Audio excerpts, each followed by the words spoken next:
Hello and welcome to the Proptech Hot Seat on iPropertyRadio with myself, Carol Tallon, the show where we explore trends and technologies driving innovation across the built environment. The show is brought to you in partnership with Proptech Ireland, the hub for innovators, investors, and indeed for industry leaders. In the Proptech Hot Seat today is Guy Windsor Lewis, CEO and founder of Locale. Guy, you're very welcome. Thank you for joining us today. Not at all, Carol. It's a pleasure to be here, and my dog Bruce, who's probably going to howl during the interview. But well, if you are a regular listener, you will know that I regularly record with a dog on my knee. Oh right, okay, so I'm not alone then. We are open to all species, so Okay. they're very welcome. But and you are very welcome today. Most people who have been following the evolution of PropTech will be familiar with Locale as maybe one of the original proponents of PropTech, and I don't want to say evangelist, but I don't think that would be too far off. So maybe just talk to people who aren't familiar about Locale and what it is that you do.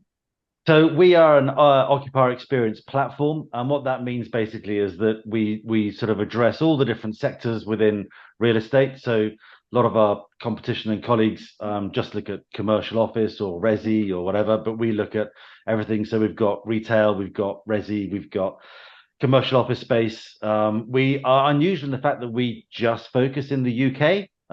We have one place in Dublin, but that's off the mainland. That's the only place that we're outside, purely because I've always felt there is huge scope, and the market is massive.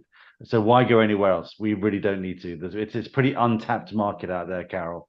Yeah, no, and do you know it's actually quite refreshing to hear you say that. And I would actually hold the same view in Ireland, albeit a much smaller market. But I think in terms of occupier experience and user experience, I mean, unfortunately, that language is still, yes, over the last 2 to 3 to 4 years, it's becoming more commonplace, but in some way, there was certainly an element of not understanding exactly what that is. So when did you found Locale?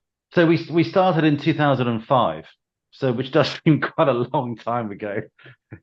You can probably tell by the grey beard and things, but it's taken. Well, no, the question is, Guy, were you that grey before the startup? No, because God no.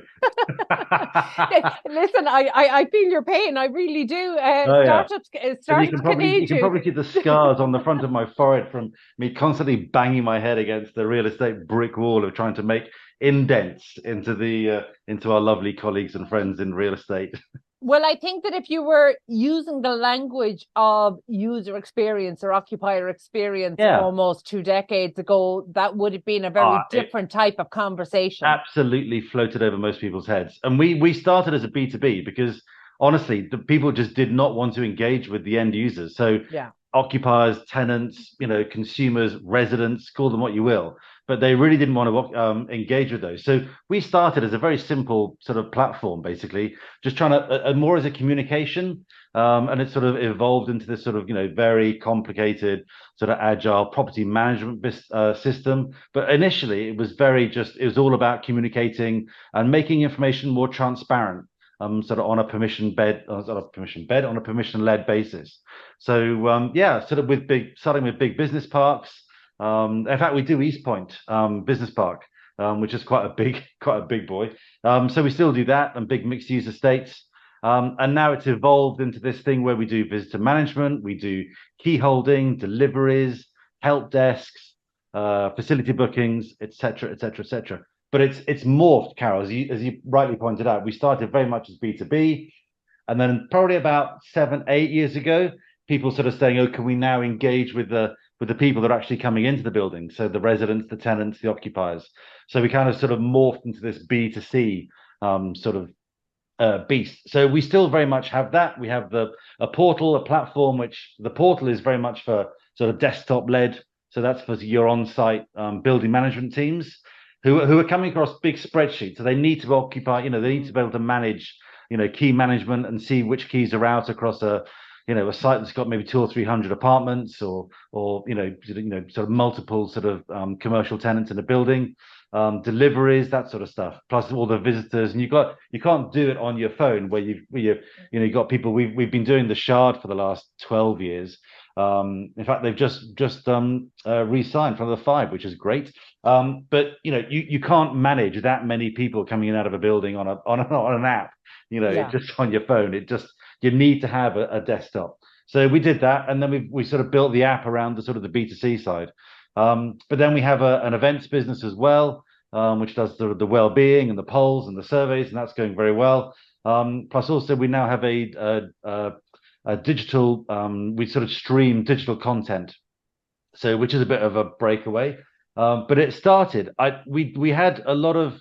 We do a lot of resi. We do about 40,000 resi sort of units, homes, and it struck me early doors that there was quite a cross section of demographic, and it's all very well for should we say the younger ones to access information on their desktop, and they were familiar with technology, but should we say the sort of the silver surfers weren't quite as keen. So it was basically trying to put that information in front of them, so when they walk into their foyer, they can actually see the relevant information there and then. So it was always a dream to sort of have this sort of digital sort of content sort of being relayed onto screens and things. So we launched that about 2.5 years ago, and it's gone down really well. Oh, fantastic. There's so much in what you've said there that I want to get into a little bit of greater detail. And by the way, I'm not at all surprised to hear that your foray into the Irish market was through Eastpoint, because obviously there's Proptech pioneers there led by Gavin Gallagher. And Gavin actually has a show on the iPropertyRadio channel. So well, he's always showcasing innovation and ready to lead when it comes to taking a chance on technologies and ideas, and he will generally be many years ahead of the ground. So actually, I think Eastpoint has been perhaps the testing ground for a lot of startups, and not that you were at that time, but for a lot of startups, and it's something for which we are so grateful, because we need business park operators and resi operators and who are willing to embrace technology. In a way, I'm so interested to hear the transition that you've taken, because actually I would have put you in the bracket of B2B. So I didn't realize that you were doing that direct to consumers. So when you talk about kind of the B2C offering, is that being paid for by the community, or is it still being paid for by the industry, as in by the portfolio owners and managers? Very rarely. So on legacy stuff, it all comes out of the service charge. So that would be the tenants paying for that, or the residents coming out of the sort of domestic service charge. For new builds or refurbs, then yes, that does come out of the capex or the capital expenditure fund. So that does come out, and then they will then cover that, in our experience, sort of for 2 or 3 years. So to actually soften the blow, so get it up and running and cover the first 2 or 3 years of sort of annual fees, license fees as we call them, and then after that they will then hand that over to the cost over to the service charge. But then in terms of I'm really interested in that transition, because when you talk about establishing communities, it goes so far beyond the amenities or even the events and things like that. And I'm always trying to understand not just where the value is, but the value as it is perceived. So for the communities, do you have data on, say, the take-up of communities when that transition is happening? How many or what proportion of your communities would opt to continue with it? I mean, we track that quite carefully. In the commercial world, it's not quite as easy to track, because you don't know how many people are actually in that building. We can tell how many tenant companies are, because we've got to register the tenant companies, obviously, but you don't know how many people are there. And especially post-COVID, I mean, it's a suck your thumb and put your finger in the air. You have really, not very many. It's becoming less clear, or it was very unclear, and it's becoming clearer now. But it's still pretty foggy in terms of trying to work out how many people are actually accessing the building at any one time. You can do it through your occupier, through your gates transition, and your visitor management stuff. But even then, it's quite difficult to work out how many people are actually accessing a building if they're not sort of smart on that sense. The resi guys, it's slightly more easier. So we have if they're for every one apartment, there's probably 2.5, 3 people living in that apartment. So we have about 160, 170% engagement or registration, which means that we've got 1.5 people per apartment across our portfolio who are registered and using it. And you can all, but it's more of a subjective thing for them. So it's about, it's personal. It's where I live. I want access to this information. And also things like deliveries, things like key holding, that stuff is used on a day-to-day basis on multiple times. So yeah, it's quite easy to track the sort of the use of that. So in terms of engaging with those guys, it's a lot easier. With the commercial guys, again, there are sort of gatekeepers, as I would call them, which is your on-site teams, and it depends how engaged they are as to how engaged the commercial community is. And you can do lots and lots of things around that, but essentially it's the on-site teams that are going to gauge whether there is a high level of engagement or a low level engagement. Yeah, and that makes sense. Guy, tell me, from setting out to found this, were you coming from a technology background? Were you coming from a real estate? What prompted you to kind of recognize the poor occupier experience at that time? I had a business in the late 90s, which I closed down at the end of the 90s and went and did something else. But one of the last things we did, it was a web business. One of the last things we did was engage with a company called MEPC, who, I don't know if you remember them, but at the time they were a very, very big business park operator in the UK. So they had about 26, 27 different business parks, and we engaged with the one in Staines. And they had, they wanted to look into this. They had some issues with regards to sort of just basic communication with their tenants. And they had IBM there, who were quite a big force. They had Cisco coming in, Informix, different sort of tech companies. And they just wanted to have a platform where they could just tell people what was going on. And they wanted to throw events there. They had a big sort of dome in the middle, like a cafe, and they wanted to tell people what was going on. And they really struggled with that, but they wanted to reach not just the tenant officers, as they say, but also the wider range of people as well. So yeah, so we put in some things like we were engaging with Waitrose at Work, which was the precursor to Ocado. And you had to pay a fee. I mean, can you imagine? So we paid about $3.5 grand a year for a license, which we paid to Waitrose so they could come and deliver and people could order food and come and pick it up. And it was bonkers. But so we did quite a few cool things there. And then I went and got something else because there was no traction. It was really hard. And then 2005, it slowly started a business again, and it started to build. And we engaged with DTZ and AMEC and a few people like this. And then we went through the 2008-9 crash, and it was just like, now you've got to diversify. So more clients, go into resi.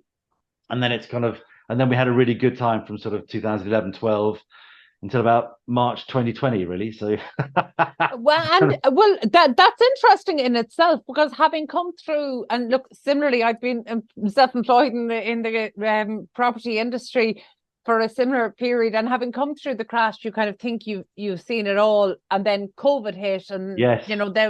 And now we've had some other really unprecedented global and Irish events. How was COVID for you? Because I would imagine that if you were able to embrace the digital offering, there was probably something that could be done that's interesting and different. Yeah, I mean, it was a really challenging time. I mean, I think from a business point of view, there were some challenges because quite a few people decided to chuck it in, so they didn't want to continue. The resi did okay, but not great. But we were prevented from actually sort of meeting people and things, so that was more tricky to actually just get out there and talk to people. But I think the thing that will follow me to my grave on the COVID thing was the raising of well-being, and I think emotional well-being certainly within our company. And for a guy of my age and background and privileges to actually witness firsthand the stuff that was going on was extraordinary. And we are still, obviously we're sort of very on it. We've always had a really good culture in the business, and we've always looked after people. I guess, I come from a background where I've been made redundant, so I sort of went back into this sort of world. And 3 or 4 early people, 2 of which are still with us, 10, 12, 13 years later, they're still there, hadn't had great work experiences. So we really all sort of set out to say, well, actually, we can, I don't want to be a family because we're not a family, but in terms of a work base and a work family and a work culture, absolutely, we do try and look after the people that work here.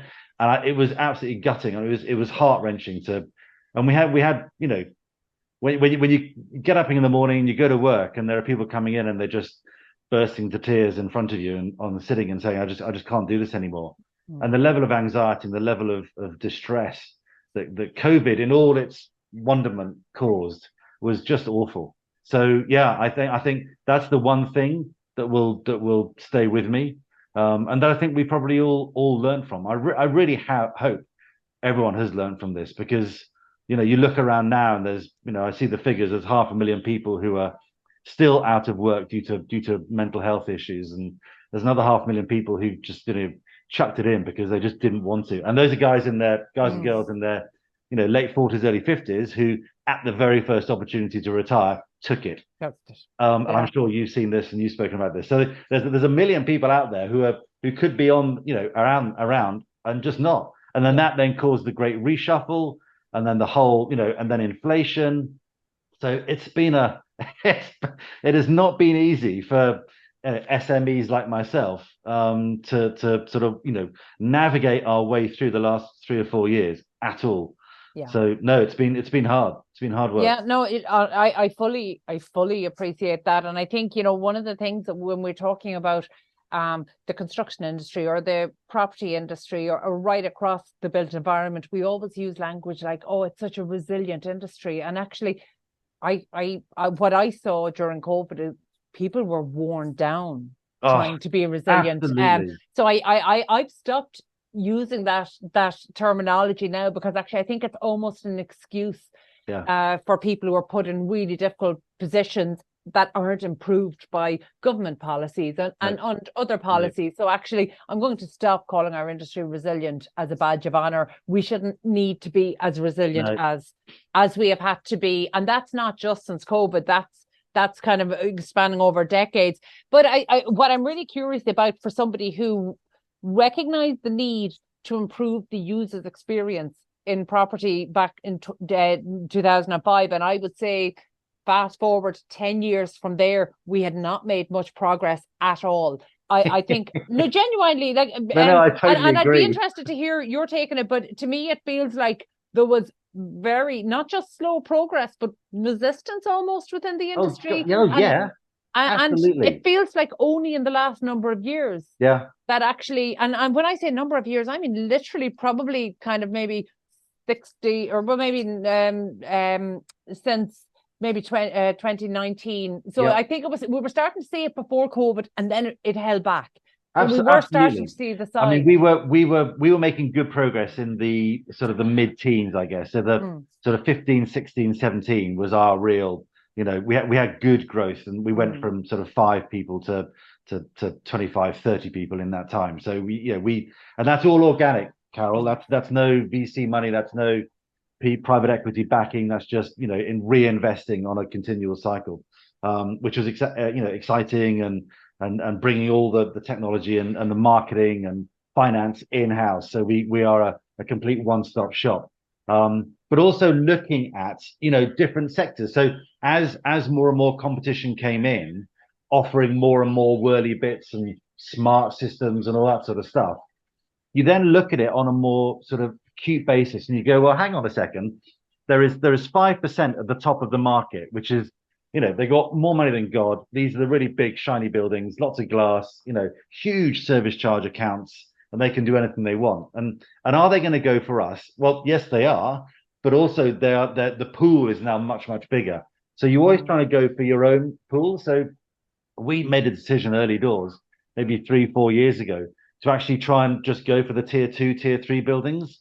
So actually not be hugely expensive, try and be affordable. And then that manifested itself in our tech equity report, which we brought out last year, which I don't know if you've seen or not, but I sort of said, okay, to my new Marcoms guy, I said, let's go and corral some people from the industry and get them all to write about this. So we asked them competition, and they said, oh no, it can't be seen to be led by you. And it's like, okay, well, that's fine, but we're all, at the end of the day, we're all in the same boat. So we got some really good influential people, some really good influencers and writers, and Melanie Leach from the VPF, and Michael Beckerman from Cretech, and people who know the industry. And we got them all to write about this one thing.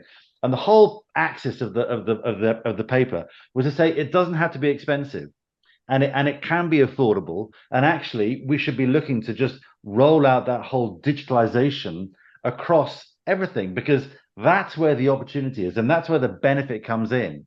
And I still, you're saying sort of, have we progressed? And I'm going, well, yeah, in many ways, the top end has almost sort of, we're talking about AI, and I go to these conferences, I'm thinking there's absolutely no point in talking about AI, because 90% of the buildings in the UK have nothing. I'm sure they know what AI is, and I'm not being, whatever it is, but it just I find it mind-boggling that we are talking about AI in industry when 90% of the buildings have zero or very little digitalization. That's my frustration. That's a very pessimistic summation, because actually I would hold the view that there are companies using and relying upon AI that don't even understand they are, because their tech providers are doing it. And I think, I wouldn't have thought that the proportion that is not reaching to even a semi-smart state would be that high now in the era of ESG reporting, because it's just difficult to finance unless you're able to track data, and you just can't do that without good tools and technology in place. So I think maybe I'm naive, but I would have been much more optimistic even about the state of the older buildings. And in fact, I'm really excited about the technology that can be deployed across older buildings to enhance not just the data reporting, but actually the user experience. When we talk about wayfinding through university campus of all of these 200, 300 and 400-year-old buildings up to, I think that's really exciting. So it is. There's a different type of tech gets rolled out in the shiny buildings, and it's new and it's exciting, and that's great. But there's massive potential in our existing stuff. Huge. Yeah. And even just get on the ladder, get on the first step. Yeah. Even just like transparency. So you can have an app, and you can have announcements, and you can just find out what's going on, let alone accessing documentation, or, booking a room, or God forbid, there's that sort of stuff. I mean, but yes, wayfinding, absolutely perfect. I think actually you highlighted something that we have touched on previously, and I think it's maybe a little bit of a warning bell to the industry, but I've seen it across urban planning, I've seen it across the architectural design, and across construction and real estate transactions, and into the management and facility side of it. But the reality is the gap between those who are embracing technology and those who aren't, that gap is widening to the extent that I would be very concerned about those left behind. And I don't think it's in anybody's best interest. I know, there's an attitude out there that sometimes, well, the cream rises to the top, but actually we need a full ecosystem. So we actually want our competitors to be better as well. We do want to bring more of the industry. Yes, there'll be fall off, and that's appropriate, but I do think that we need to bring more of the industry with us. And part of it, I wonder, when we started evangelizing around PropTech, did we alienate people? And I hold myself to account for that too. But the reality is, often we talk about data without explaining what it is. We talk about user experience without explaining what it is. So for somebody who's been a pioneer in this space, going back 2 decades, like what does user experience and the occupier experience mean to you? What does it look like in 2023? Oh, I think you've got to keep it simple. And I absolutely agree with what you're saying. So we set out to really, demystify this. So to put it into layman's terms. So people, a building manager. So I roll back 18 years, and the vast majority of the building managers were ex-servicemen. So a lot of Army, RAF, whatever it is, Navy guys. they were walking around with a with a hatchet or whatever it was, going to bang the boilers and that sort of stuff, and they really were not very interested in sort of front of house and service and that whole sort of the sizzle when you walk into a building and you get the greeting and everything else. That was starting to change. So I remember I actually bumped into the first Knight Frank building manager, a lady at Waterhouse Square, which is the big red block Prudential building in Midtown, I think it is. And we have a laugh about it because it was so basic. But my thing was very much, because I'm not from a technical background, was you've got to make it simple. So you cannot present people with something that's going to go, and people have a sort of a tech phobic reaction and they go, no, can't do it. And actually, yes, you can. You just got to, it's about pictures. It's about almost putting it, I hate to say this, but it's almost like making it childlike in its appeal, to sort of, storify it and that sort of stuff. Is to just make it really simple. So you press it, it works. It does what it says on the tin, and demystify it, make it less complicated.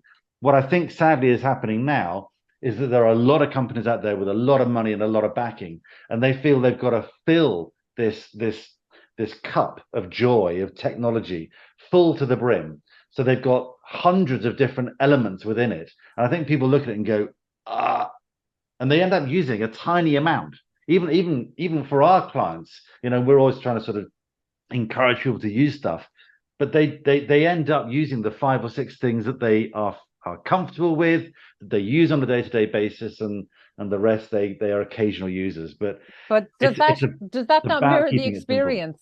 That really though mirrors the experience of most people and how they use anything, our computers, our laptops, our phones, our cars.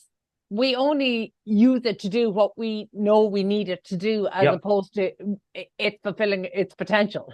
And this is exactly what I'm saying. It doesn't need to be expensive. So the whole thing about our mantra is it doesn't need to. And I think because people read about it in the provinces and they see London and the big cities and the big buildings and talking about all this very exciting smart stuff, they think, it's not for me. And actually, no, it absolutely is for you. So make a call. I don't care who it is. I mean, ideally us, but I mean, it really doesn't matter. Just get on board with it, because it will change your life. And for 1 or 2 minutes of education, it really is something that, as you said, otherwise you're going to be left behind. Yeah. And you're saying it'll change their life. We wanted to enhance the lives of their customers. Yeah. Which is, and in some cases can be even a bigger driver. Guy, tell me, do you define your company as a tech company or a tech-driven events and experience company? Yeah, I have this argument all the time with my CPO. So he would say we're definitely a tech business. He would say we're a SaaS business. I would say we're service.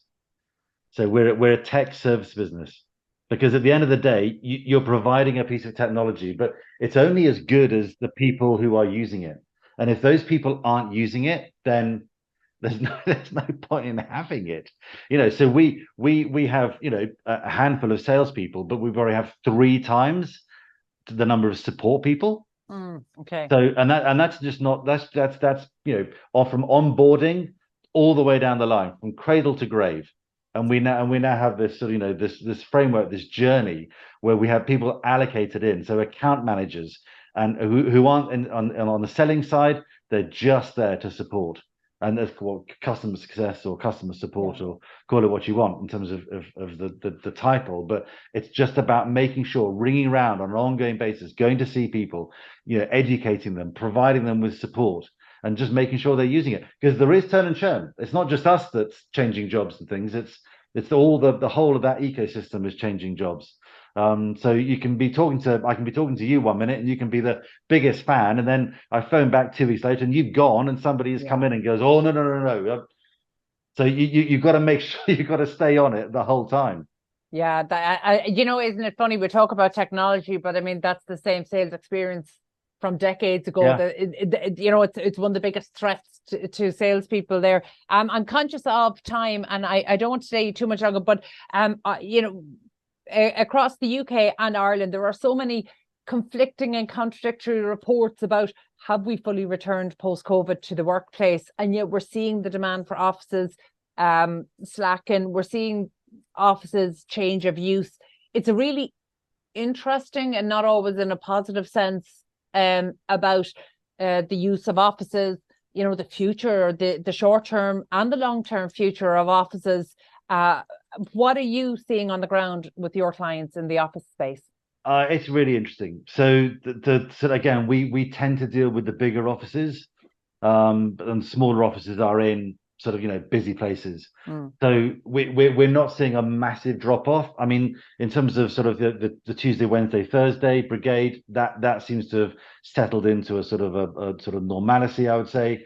The work from home is definitely there. I think there is going to be a dropout of sort of the tier 3. So those buildings that are a little bit further away from sort of the main sort of transport hubs, those buildings that may be a little bit tired, are not quite as attractive, don't have as many attractive facilities and that sort of stuff, haven't really got a co-working element to them. And I think also we've got a really mad situation with rental properties here. I don't know if you've got it over there or not, but we have a crazy situation where it is really expensive to rent properties.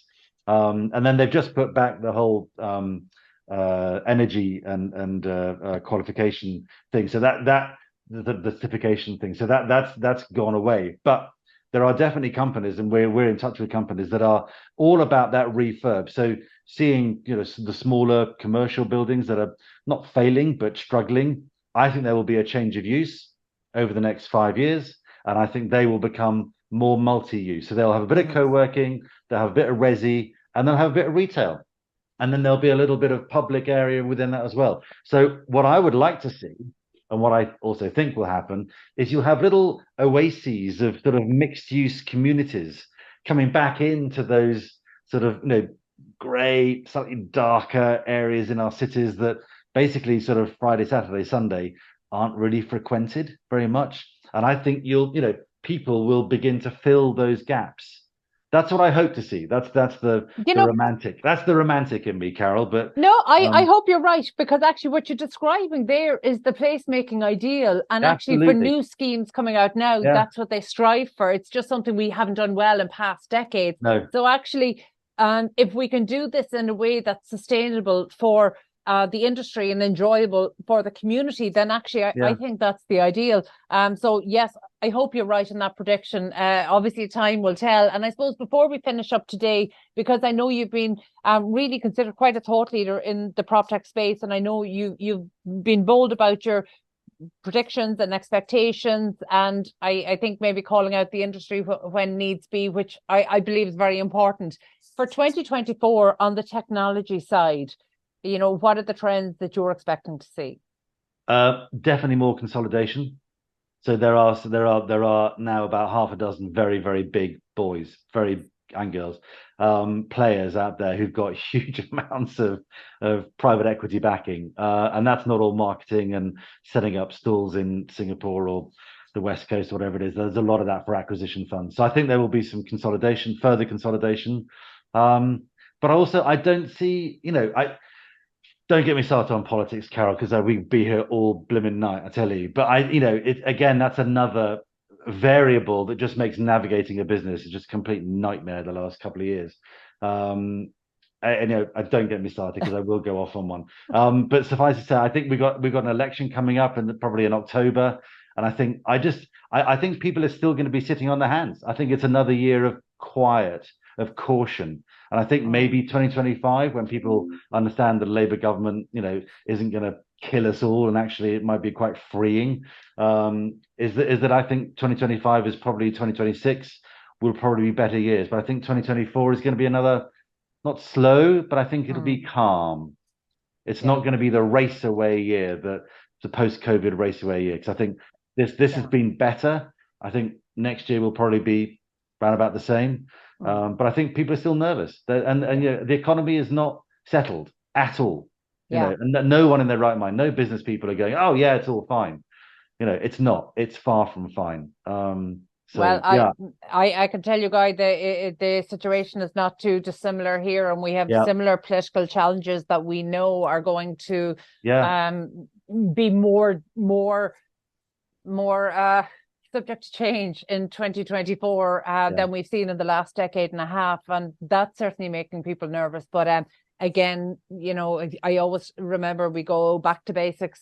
You know, you control what you can control, and there are certain controllables for a business, and unfortunately, the political climate isn't one of them.